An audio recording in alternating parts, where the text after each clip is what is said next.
بہت زمانے کی بات ہے کہ ایک لڑکا احمد اپنی امی کے ساتھ ایک چھوٹے سے گاؤں میں رہتا تھا۔ وہ بہت غریب تھے اور ان کے پاس کھانے کو بھی اکثر کچھ نہیں ہوتا تھا۔ ایک دن جب گھر میں کھانے کو کچھ نہیں بچا تو اس کی امی نے اس کو کہا، بیٹا اب گھر میں کھانے کو کچھ نہیں رہا، تم یہ بکری شہر جا کر بیچ آؤ، پھر ہم اس سے کچھ دن اپنا گزر بسر کر لیں گے۔ احمد نے کہا، ٹھیک ہے امی، میں جاتا ہوں، اور وہ بکری لے کر شہر کی طرف چل پڑا۔ راستے میں اسے ایک بوڑھا آدمی ملا۔ اس نے احمد سے پوچھا، بیٹا یہ بکری لے کر تم کہاں جا رہے ہو؟ احمد نے کہا، ہمارے گھر میں کھانے کو کچھ نہیں بچا، اسی لیے میں یہ بکری بیچنے جا رہا ہوں۔ بابا جی نے کہا، بیٹا تم یہ بکری مجھے دے دو اور میں تمہیں اس کے بدلے یہ جادو کا کپڑا دوں گا۔ احمد نے حیران ہو کر پوچھا، جادو کا کپڑا؟ ہاں، یہ جادو کا ہے۔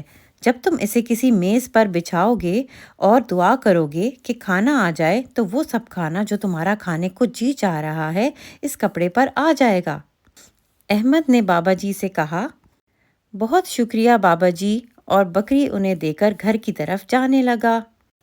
راستہ کافی لمبا تھا تو راستے میں اسے بہت دیر ہو گئی اور رات ہو گئی۔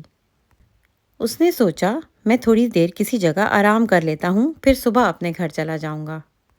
اس نے وہاں ایک کمرہ کرائے پر لیا اور وہاں جا کر اس نے جلدی سے کپڑا میز پر بچھایا کیونکہ اسے بہت بھوک لگی ہوئی تھی۔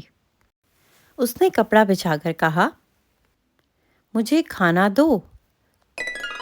جیسے ہی اس نے یہ کہا، اس کپڑے پر بہت سارا مزیدار کھانا آ گیا۔ احمد نے پیٹ بھر کر کھانا کھایا، کھانا بہت ہی مزے کا تھا، پھر وہ سو گیا۔ کمرے کا مالک بہت چالاک تھا، اس نے احمد کو یہ سب کرتے ہوئے دیکھ لیا اور پھر اس نے چپکے سے ایک بالکل ویسا ہی کپڑا احمد کے پاس رکھ دیا اور جادو والا کپڑا اٹھا کر اپنے گھر لے گیا۔ احمد خوشی خوشی صبح اٹھا اور سوچنے لگا کہ میری امی کتنی خوش ہوں گی یہ سب کچھ دیکھ کر۔ پھر وہ گھر کی طرف چل پڑا۔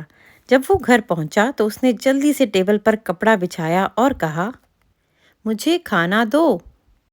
لیکن کچھ بھی نہ آیا۔ اس نے 2-3 مرتبہ اور کوشش کی لیکن پھر بھی کوئی کھانا نہ آیا۔ احمد بہت پریشان ہوا۔ اس کی امی نے اس کو کہا کہ تم واپس بابا جی کے پاس جاؤ اور انہیں یہ سب بتاؤ۔ احمد پھر گاؤں سے شہر کی طرف چل پڑا۔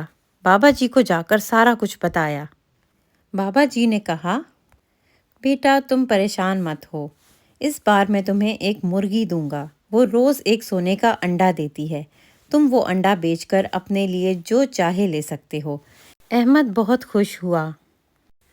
اس نے بابا جی کا شکریہ ادا کیا اور پھر اپنے گاؤں کی طرف روانہ ہوا۔ راستے میں پھر رات ہو گئی اور احمد نے پھر وہی کمرہ کرائے پر لے لیا۔ اس نے مرغی کو کہا، اے اچھی مرغی، اے پیاری مرغی، ایک سونے کا انڈا تو دے دو۔ مرغی نے جھٹ پٹ ایک سونے کا انڈا دے دیا۔ احمد بہت خوش ہوا اور صبح کا انتظار کرتے کرتے سو گیا۔ کمرے کے مالک نے یہ سارا تماشا پھر سے دیکھ لیا۔ اس بار وہ ایک ویسی ہی مرغی لے کر آیا اور جادو کی مرغی کی جگہ اس کو رکھ دیا اور خود جادو کی مرغی لے کر اپنے گھر چلا گیا۔ صبح اٹھ کر احمد خوشی خوشی اپنی امی کے پاس پہنچا۔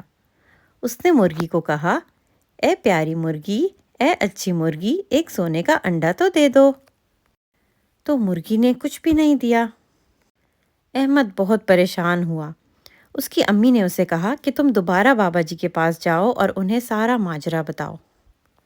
احمد پھر گاؤں سے شہر پہنچا اور بابا جی کو سب کچھ بتایا۔ اس بار بابا جی کو ساری بات سمجھ میں آ گئی۔ احمد نے بابا جی کو بتایا کہ میں رات کو ایک جگہ کرائے کا کمرہ لے کر رہتا ہوں۔ بابا جی سمجھ گئے کہ یہ ضرور اسی کمرے کے مالک کا کام ہے۔ انہوں نے کہا کہ اس بار میں تمہیں یہ ڈنڈا دوں گا، جب وہ مالک سامنے آئے تو تم نے کہنا ہے، چل میرے ڈنڈے، تو یہ ڈنڈا اس مالک کی خوب پٹائی کرے گا۔ پھر تم اسے کہنا کہ میری مرغی اور میرا کپڑا واپس کرو، اور جب وہ تمہاری بات مان لے تو پھر کہنا، رک جاؤ، اور اس طرح وہ ڈنڈا رک جائے گا اور تمہاری مرغی اور کپڑا تمہیں واپس مل جائے گا۔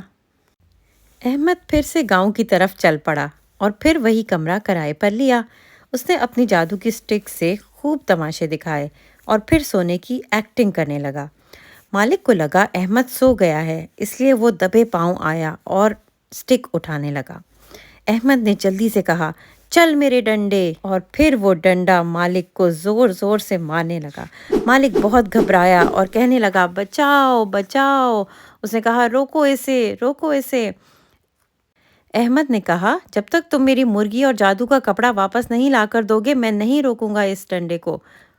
مالک نے کہا، اچھا اچھا، مجھے معاف کر دو، میں ابھی تمہیں تمہاری ساری چیزیں لا دوں گا، مجھے معاف کر دو۔ احمد نے ڈنڈے کو کہا، رک جاؤ۔ تبھی وہ ڈنڈا اپنی جگہ پر جا کر بیٹھ گیا۔ مالک بہت شرمندہ تھا۔ اس نے جلدی سے مرغی اور کپڑا احمد کو واپس لا کر دیا اور بہت معافی مانگی۔ احمد بہت بڑے دل کا تھا، اس لیے اس نے مالک کو فوراً معاف کر دیا اور اپنی جادو کی مرغی اور کپڑا لے کر خوشی خوشی اپنی امی کے پاس جا پہنچا اور انہیں سب کچھ دکھایا۔ اس کی امی بہت خوش ہوئیں اور پھر وہ ہنسی خوشی رہنے لگے۔